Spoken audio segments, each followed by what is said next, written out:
Dalam nama Bapa dan Putra dan Roh Kudus. Amin.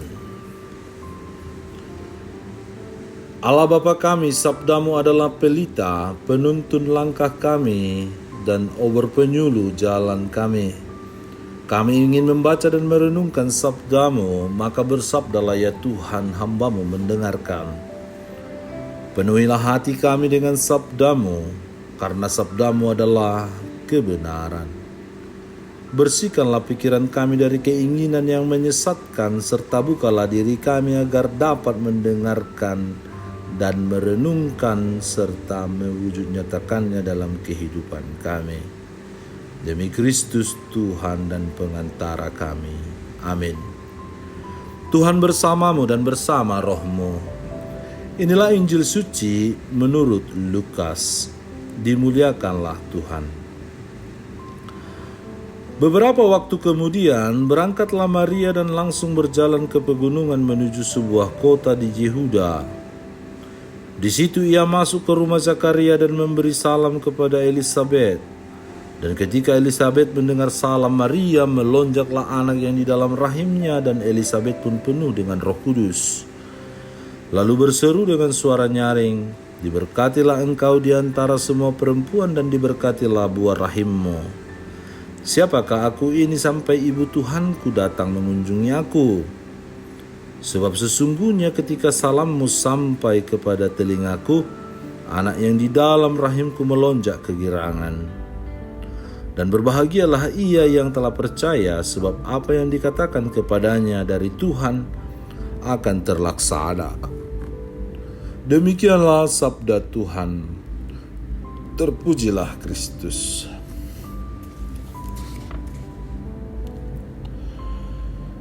Saudara-saudari terkasih, pada hari ini Gereja Semesta memasuki Minggu Advent yang keempat. Bacaan-bacaan hari ini semakin menunjukkan inkarnasi Yesus yang akan kita rayakan pada hari raya Natal, 24 malam dan 25 pagi, dan selama masa Natal.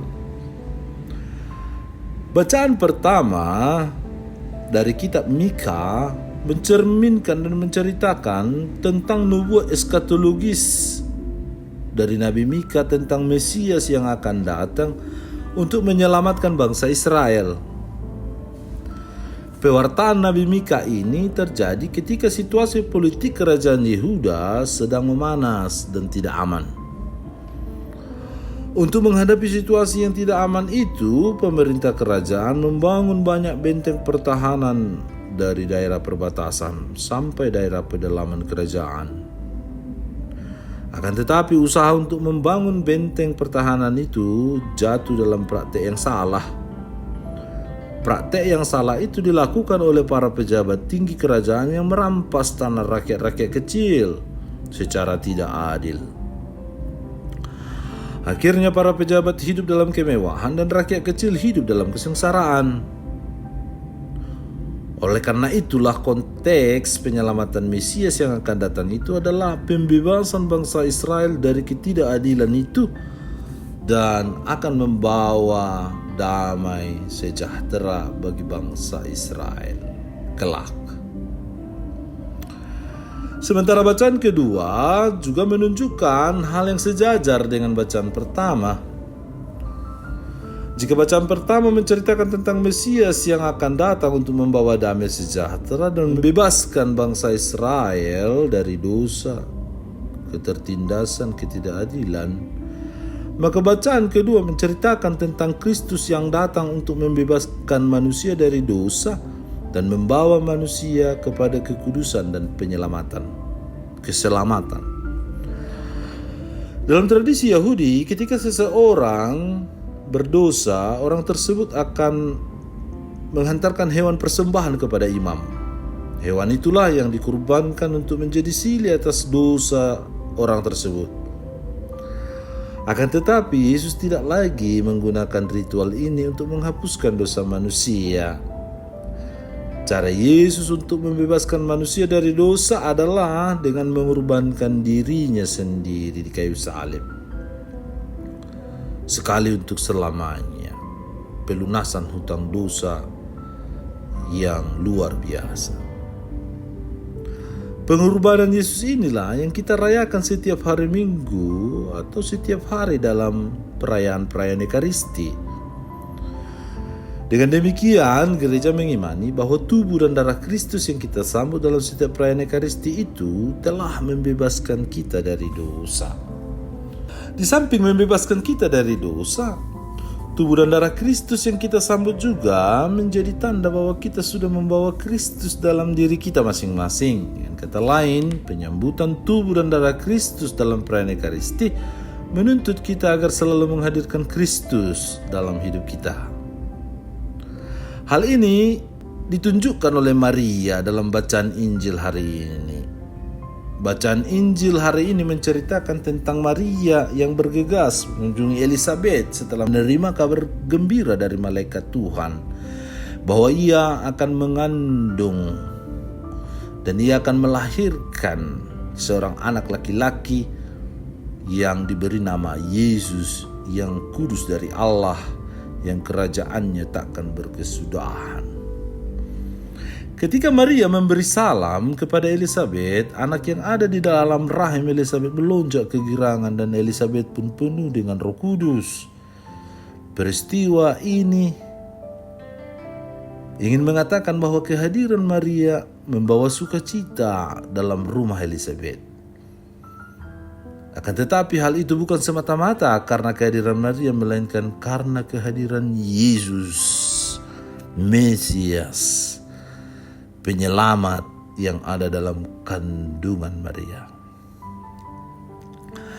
Bacaan hari ini ingin menunjukkan bahwa melalui Ekaristi, berkat kuasa Roh Kudus, kita sebagai umat beriman juga membawa dalam tubuh kita apa yang dibawa Maria dalam rahimnya, yaitu Yesus Kristus.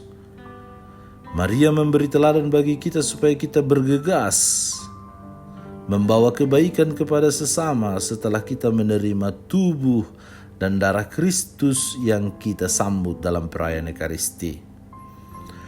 Perbuatan-perbuatan baik itulah yang menjadi tanda nyata kehadiran Kristus yang membawa sukacita bagi sesama kita. Oleh karena itu, kita dapat bertanya dalam diri kita masing-masing, apakah aku menyadari bahwa Kristus sendiri hadir dalam diriku? Dan apakah kehadiran Kristus dalam diriku itu senantiasa kunyatakan dalam perbuatan baik terhadap sesama? Sehingga akhirnya kita bisa berseru sama seperti Elisabet yang berseru dengan suara nyaring. Diberkatilah engkau di antara semua perempuan dan diberkatilah buah rahimmu. Diberkatilah kita semua karena kita telah hidup di dalam Kristus dan Kristus yang hidup di dalam kita, dan kita menjadi pribadi-pribadi yang sama dengan Kristus dalam perkataan, sikap, tindakan, dan tingkah laku kita, karena kita telah menerimanya dalam Ekaristi ketika kita menyambut tubuh dan darah Kristus itu sendiri. Semoga kita semakin serupa dengan Kristus yang hadir dalam diri Maria, dalam kandungan Maria, dan membuat saudaranya Yohanes Pembaptis yang ada di dalam kandungan Elisabet melonjak kegirangan. Ya Allah Bapa kami, Engkau telah menunjukkan betapa besar kasih-Mu kepada manusia. Engkau mengutus Yesus Putra-Mu untuk menyelamatkan kami. Kami mohon semoga kami membuka mata dan hati kami sehingga kami juga mampu melihat sesama yang membutuhkan kehadiran kami yang membawa kegembiraan, kegirangan, kekuatan, peneguhan, dan keselamatan. Terimalah doa kami ini dengan pengantaran Kristus penyelamat kami. Amin.